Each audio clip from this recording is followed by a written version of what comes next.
Hey everybody, and how's it going on? This is Umar from Simple Tutorials. Today we are going to be talking about how to add auto roles in Discord. Before we dive into the process, make sure to head over to the link in the description to simply donate to our channel, as the official link is now up. Alright, so basically auto role is the most simplest bot that you can introduce to your server in Discord. Now the steps are pretty simple.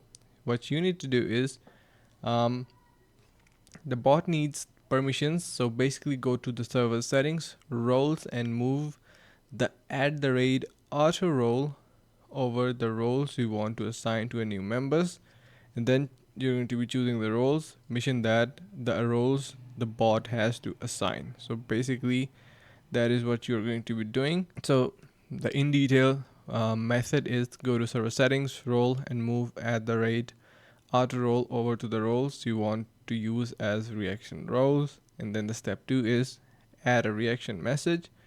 Before you can add reaction roles, you have to add a message as reaction message.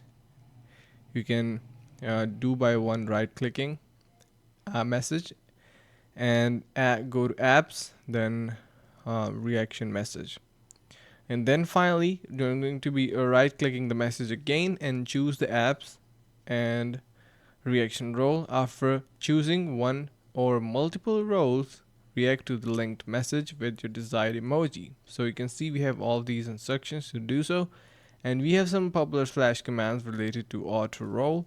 We have slash help which shows all the list of commands. We have add auto role, which basically add auto roles to the list, and a few more, so you can see by yourself as well. So yeah, that's a pretty simple process, and hope this helped.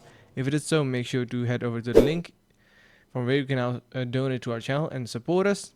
If you found this video interesting, make sure to subscribe to the channel. Thank you so much for watching. See you around the next couple of tutorials.